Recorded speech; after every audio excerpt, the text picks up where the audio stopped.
Hello সবাইকে, আমি Pallavi from magical touch. তো তোমরা সবাই কেমন আছো? আশা করি তোমরা সবাই ভালোই আছো। আমিও খুব ভালো আছি।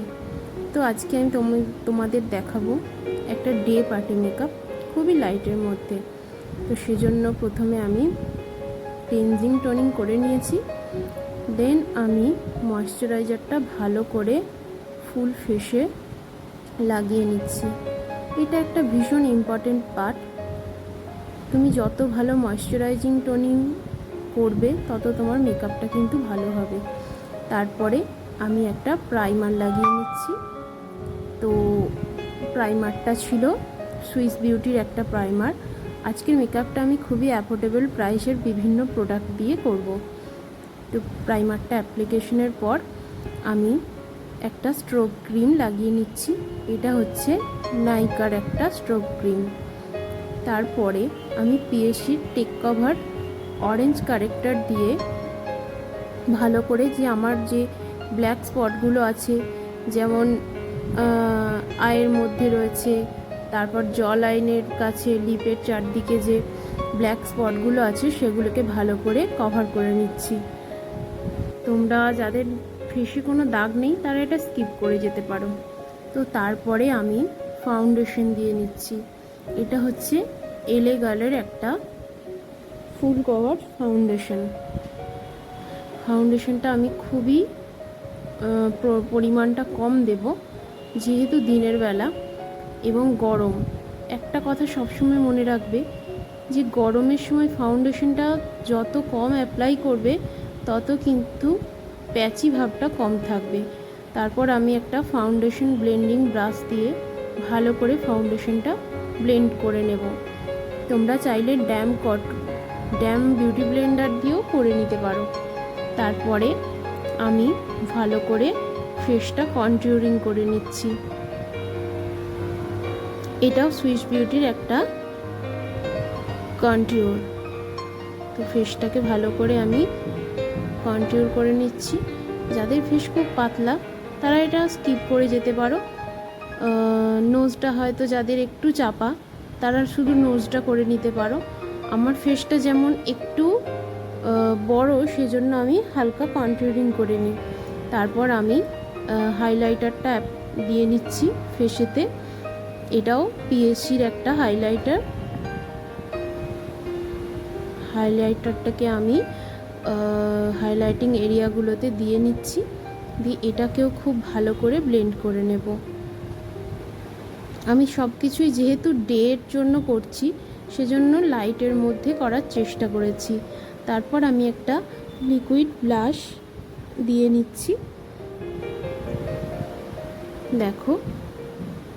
আর সবসময় পাউডার অ্যাপ্লিকেশনের আগে ড্যাম কটন দিয়ে যে ক্রিজ লাইনগুলো আছে সেগুলোকে খুব ভালো করে ব্লেন্ড করে নেবে। কেননা পাউডার অ্যাপ্লাই করে দেওয়ার পর কিন্তু কোনো রকমভাবে কোনো লিকুইড প্রোডাক্ট আর অ্যাপ্লাই করতে পারবে না। আর যদি ক্রিজ লাইনের উপরে ব্লেন্ড না করে পাউডার দিয়ে দাও তাহলে কিন্তু লাইনগুলো একদম ফুটে উঠবে। মেকআপটা কিন্তু একদমই ভালো দেখতে হবে না, পুরো ফাটা ফাটা মতো হয়ে যাবে। তো তারপর আমি আইব্রোটাকে ডিফাইন করে নেব। এটা আমি আই ম্যাজিকের একটা পোমেড, যেটার কালারটা হচ্ছে ব্রাউন। তো সেটা দিয়ে আমি আইব্রোটাকে ড্র করে নিচ্ছি। একটা কথা সবসময় যখনই আইব্রো করবে কখনোই কিন্তু স্টার্ট থেকে করবে না, মিডিল থেকে স্টার্ট করবে। নিচেতে স্টার্ট করবে শুরু থেকে, কিন্তু উপরে কখনোই স্টার্ট থেকে না, মিডিল পয়েন্ট থেকে স্টার্ট করবে। তো আমার আইব্রো কমপ্লিট হয়ে যাওয়ার পর আমি আইশ্যাডোটা ভালো করে অ্যাপ্লাই করে নিচ্ছি। তো প্রথমে আমি বেবি পিঙ্ক আর অরেঞ্জ এই দুটো কালারকে মিক্সড করে ফুল অফ আইলিডেতে আইশ্যাডোটাকে ভালো করে ব্লেন্ড করে নিচ্ছি। একটা কথা সবসময় মনে রাখতে হবে, আইশ্যাডো প্রচুর পরিমাণে অ্যাপ্লাই করে দিলেই কিন্তু আই মেকআপ ভালো লাগবে না। আই মেকআপকে ভালো করতে গেলে সবসময় হার্টস লাইনটাকে ভালো করে ব্লেন্ড করতে হবে, নাহলে কিন্তু আইশ্যাডোটা ভালো লাগবে না দেখতে। তো তারপরে আমি অন্য আইটাতেও সেমভাবে এই কালারটাই অ্যাপ্লাই করে নিচ্ছি। তো তারপরে আমি স্ক্রিজ লাইনের কাছে যে একটা ট্রানজিশন কালার ইয়েলো কালার দিয়ে ভালো করে ব্লেন্ড করে নিচ্ছি। দেখো আইশ্যাডোর কালারটা খুব ভালো লাগছে। তারপরে আমি আইবলের উপরে একটা গ্লিটার কালার দিয়ে নিচ্ছি, ইয়েলো গোল্ডেন। আমি সবসময় যে কোনো গ্লিটার কালারকে এরকমভাবে আঙুল দিয়ে অ্যাপ্লাই করতেই পছন্দ করি। আমার মনে হয় এতে পিগমেন্টটা খুব ভালো আসে। ব্রাশে করে দিলে কিন্তু এরকম পিগমেন্ট আমার আসে না। তো আমি দেখো আউটার কর্নারে একটা ব্ল্যাক আর ডিপ গ্রিন কালারকে মানে ব্ল্যাকের পরিমাণটা বেশি দিয়েছি আর গ্রিনটা খুব সামান্য আছে, দিয়ে দুটো কালারকে মিক্সড করে আমি আউটার কর্নারে আইশ্যাডোটাকে অ্যাপ্লাই করছি। দেন ভালো করে আইশ্যাডোটাকে ব্লেন্ড করে নিয়েছি। তারপরে আমি নিচেতে দেখো পিয়ার্স লাইনে ভালো করে কাজলটাকে অ্যাপ্লাই করে নিচ্ছি।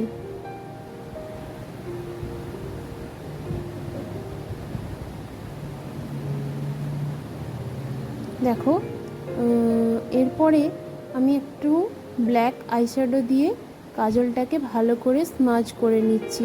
সবসময় কাজল বা লাইনার ভালো করে স্মাজ করে নিলে এটা কিন্তু দেখতে অনেক বেশি সুন্দর লাগে। তো আমি ব্ল্যাক কালার দিয়ে ভালো করে কাজলটাকে স্মাজ করে নিচ্ছি। দেখো দুটো আয়ের ডিফারেন্স কেমন লাগছে। তো তারপরে আমি আবার যে উপরে অরেঞ্জ আর বেবি পিঙ্ক কালার মিক্সড করেছিলাম সেই কালারটাকে দিয়েই ভালো করে ব্ল্যাক আইশ্যাডোর উপরে কালারটাকে ব্লেন্ড করে নিচ্ছি। এরপরে আমি একটা জেল আইলাইনার ভালো করে লাগিয়ে নিচ্ছি। খুব একটা মোটা রাখবো না, একটু পাতলার মধ্যে পরবো।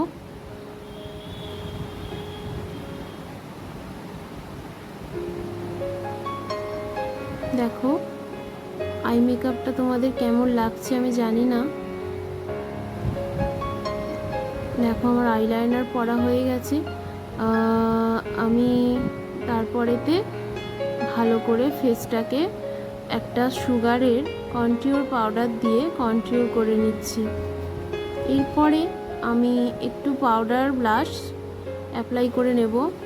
তো এটাও আমার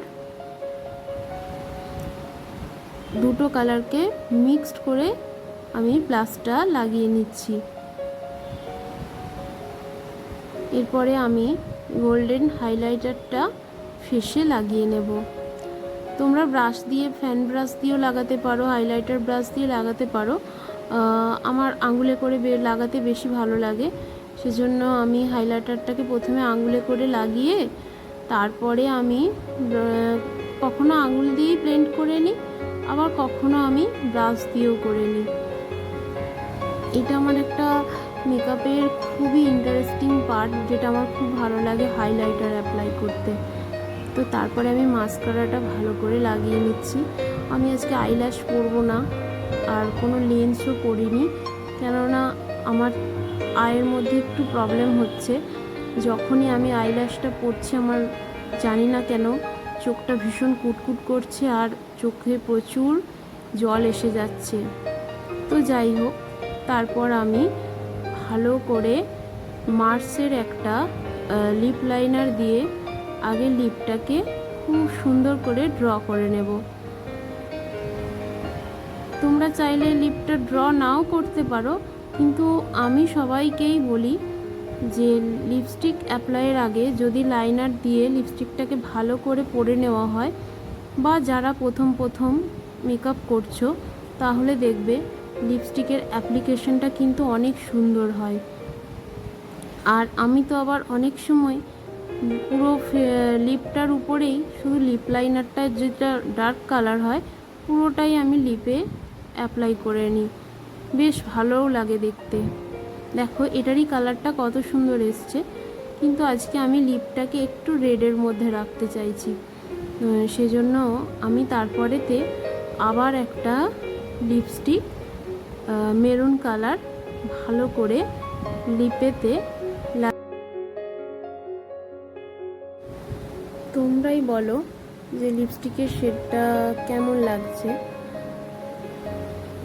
আমার তো একটু ডিপ লিপস্টিক পরতেই বেশি ভালো লাগে, আমার মনে হয় আমার স্কিন টোনের সাথে ডিপ কালারটা বেশি যায়। তো তারপর আসল জিনিস, যেটা না পরলে পুরো মেকআপটাই অসম্পূর্ণ, সিঁদুর পরে নিলাম। দেখো hair is my final look. কেমন লাগছে অবশ্যই জানিও, ভালো লাগলে অবশ্যই আমার চ্যানেলটা সাবস্ক্রাইব করে দিও আর লাইক করতে ভুলো না। তো তারপর আমি দুটো ইয়াররিংস ভালো করে পরে নিচ্ছি। যদিও এইটার সাথে গোল্ড পরলেও ভালো লাগতো, কিন্তু কেন জানি না আমার অক্সিডাইজের ইয়াররিং পরতে বেশি ভালো লাগে, তো সেজন্য আমি এই কালারটা পরে নিয়েছি। দেখো ফাইনাল লুকটা আমার কেমন লাগছে অবশ্যই জানিও, ভালো লাগলে অবশ্যই আমার চ্যানেলটা সাবস্ক্রাইব করে দিও। দেখা হচ্ছে পরের ভিডিওয়। নমস্কার।